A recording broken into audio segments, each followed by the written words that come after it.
Okay. Uh, here's a video on exponential functions. Remember, this is um, something that's going to show up on your final. So if you're watching this, then that means you are ready or trying to review for your final. Okay.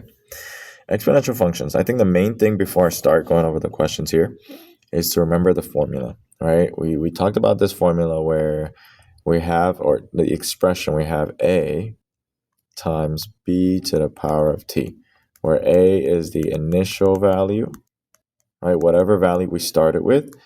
B is either the growth or decay factor. And then T is the time, days, weeks, blah, blah, blah, month. Okay. So this is the main structure we're going to follow, the formulas. Okay. All right. So a bond, it says a bond is initially bought for $250, and it doubles in value every decade, So complete the table. Decades since the bond is bought. At zero, it started at $250, right? It was bought at $250. And then it doubles every decade. So after 1 decade, it's going to be multiplied by 2. That's 500. And then at 2 decades, it's another times 2. And then times 2. And then times however many decades, right? We're basically just starting with 250 and we're multiplying by 2 every time. Okay, we're multiplying by 2 every step of the way. So how many decades does it take before the bond is worth more than 10,000, right? More than 10,000. Let's keep going. If it was 4, 2,000 times 2, that's 4,000. If it was 5, 4,000 times 2 is 8,000. If it was 6, 8,000 times 2, that's 16,000. Okay. So then how many decades does it take before the bond is worth more than $10,000? It will take 6 decades. 6 decades. Write an equation V. Write an equation relating V, the value of the bond, to D, the number of decades since the bond was bought. So if we have some variable D, a function, equation, whatever, let's write it as an equation. V is the value of the bond. It's going to equal to kind of what we did here. It started at 250, and every decade we're multiplying by 2. So 2 to the power of however many decades pass. And that's going to be the equation. That's it, right? This question is mainly just having you really focus and practice using or understanding each of the terms in that expression. Okay, let's move on. A computer costs $800 and it loses a fourth of its value every year after it is purchased, every year. Complete the table to show the value of the computer at the listed times. So we want the value, the remaining value. And it loses a fourth every year. So what's the remainder of 1/4? Right? 3/4. 3/4 is the remainder. So then that means if we want to actually figure out the remaining value, we don't want to figure out how much it lost every year, 1/4. We want to figure out how much is remaining every year. So we're going to multiply by 3/4 every step of the way. Okay. Remember, when you're multiplying a whole number with a fraction, you multiply to the top and then divide by the bottom. So 800 times 3 is 2,400. Divided by 4, that's 600. Okay, so now it's 600. 600 times 3 over 4, that's 1,800. 1,800 divided by 4, that is 450. Times 3 over 4, so 450 times 3, that is 1213.50 divided by 4.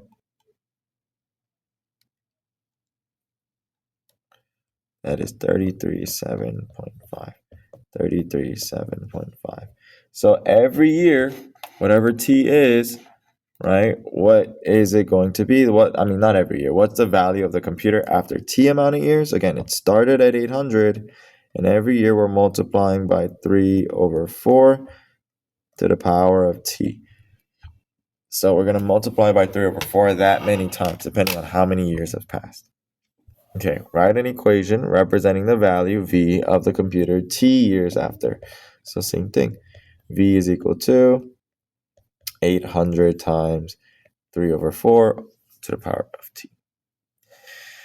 Use your equation to find V when T is equal to 5. What does the value of V mean? So, okay, let's go ahead.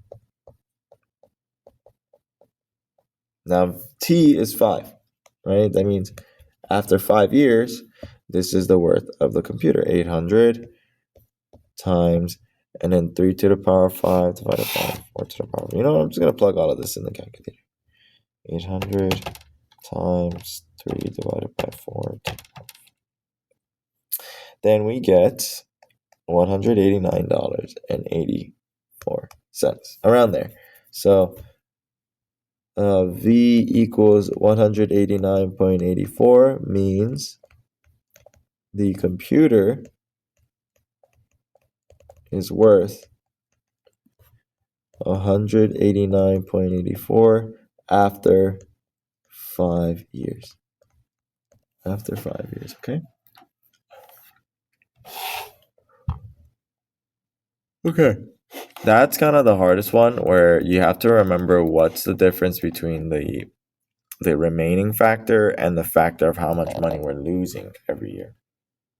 And we're losing a fourth every year, but if we lose a fourth every year, that means what's a fourth of 800? Yeah, right, 200. So that means we lose 200 from 800 to 600, which makes sense. That's true. Okay. Number 3. A population P of migrating butterflies satisfies the equation. P equals 100,000 times 4 over 5 to the power of W, where W is the number of weeks since they began their migration. Complete the table with the population after different numbers of weeks. At 0, it started at 100,000, so we're going to start with that. 100,000 times 4 divided by 5, that's 80,000. 80,000 times 4 divided by 5, that's 6,400.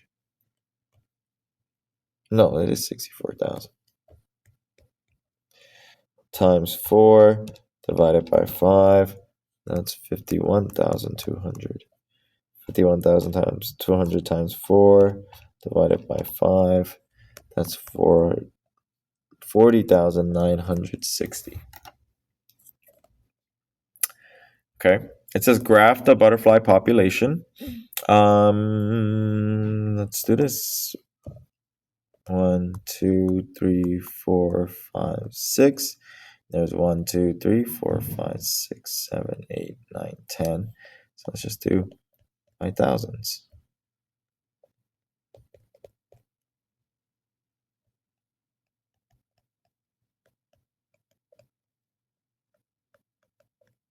Okay.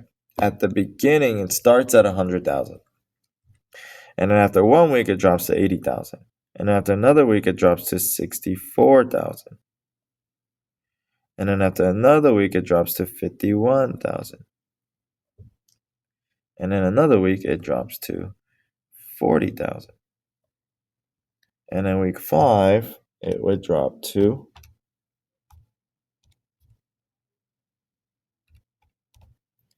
32,000. 32 is about like right here. And then week 6 will be 26,000. So 26 is like probably right here. Okay. So notice how this is a curve. It's not a straight line. It kind of gets the gap between the points gets smaller and smaller. Okay. What is the vertical intercept of the graph? The vertical intercept is exactly where we started. So that is 0 and 100,000. What does that tell you about the butterfly population? It started at 100,000 butterflies. And when does the butterfly population reach 50,000? It reaches about 50,000 at week 3.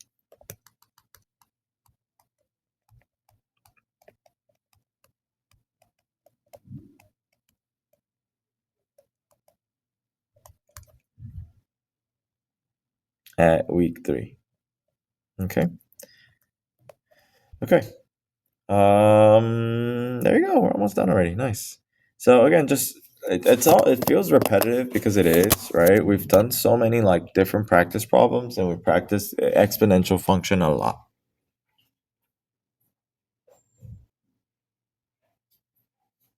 Okay, so let's try.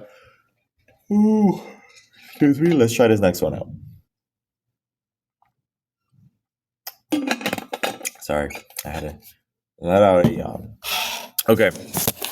The value of a home in 2015 was $400,000. So that's probably our starting value, initial value. Its value has been doubling each decade, okay? Growth factor, it's doubling. And then again, decade, every decade. If V is the value of homes in dollars, write an equation for V in terms of the number of decades since 2015. So it started at 400,000 times and then 2 because we're doubling every year to the power of D because we're doubling every decade. Okay, so I'm just highlighting those terms. What is V when D is equal to -1? What does this value mean? So let's find out. 400,000 times 2 to the power of -1. If I plug this in the calculator, it gives me 200,000. What does that mean? That means the house was worth 200,000 the year before, 2015. Yep. Whoa, not the year actually. It should be the decade before, right? The decade before. Okay. What is V when D equals -3? Okay, let's check it out. If I plug this in the calculator, -1 was 200,000, -2 is 100,000, -3 is 50,000 because you're just cutting it in half every time instead of doubling. So 50,000. The house was worth 50,000 3 decades ago. Okay. And then that's it. That is it. Okay, well, let's try these last two here. This is new stuff. We didn't have this material in the book, or we might have, and then we skipped it because we were running short on time. So, percentages. How do we deal with percentages when we're talking about growth or decay? Growth or decay. So I gave 2 word problem examples here. Let's kind of go through it together.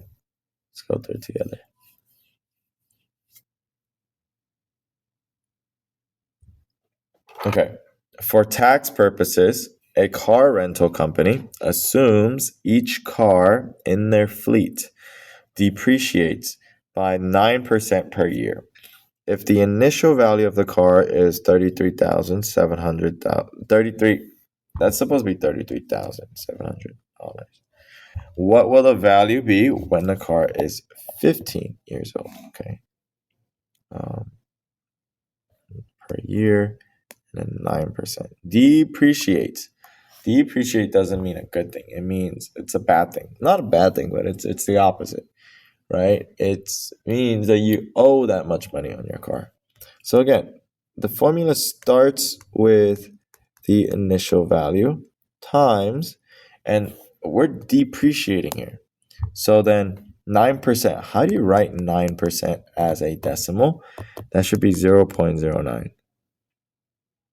0.09.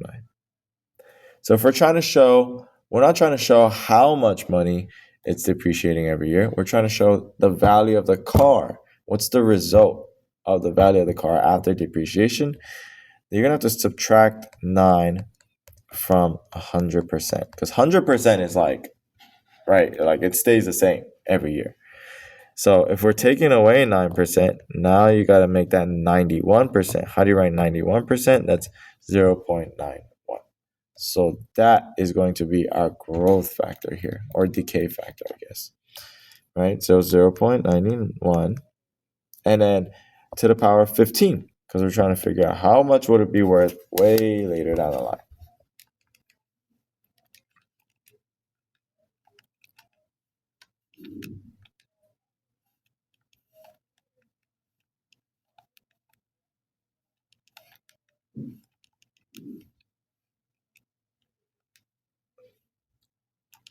What the heck? There you go. To the power of 15. So my calculator is telling me it will be worth $8,189.38. Right? After 15 years, it will go from 33,000 to 8,000 after it depreciates. Okay, what about the opposite? A new social media site is increasing its user base by approximately 4% per month. Okay. What will the approximate user be? Oh, the site currently has 24,130 users.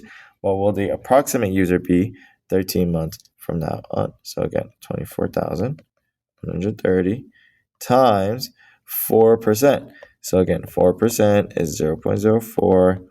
If she wants to increase by 4%, then that's got to be 100% plus 4%, which is 104%.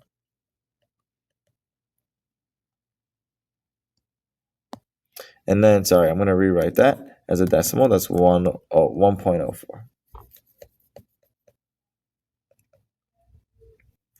So if I plug this all in the calculator, 24130 times 1.04 to the power of 3. That is going to be 23,676, 8.38. Okay.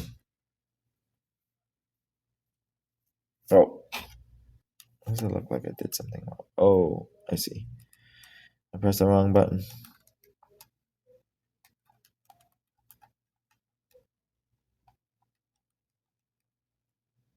There you go.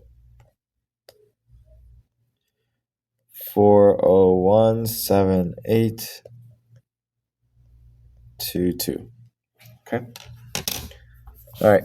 So that is the end of this review video. Please watch this if you need more help finishing up this worksheet, or if you just want to study for your final. Okay. Bye-bye.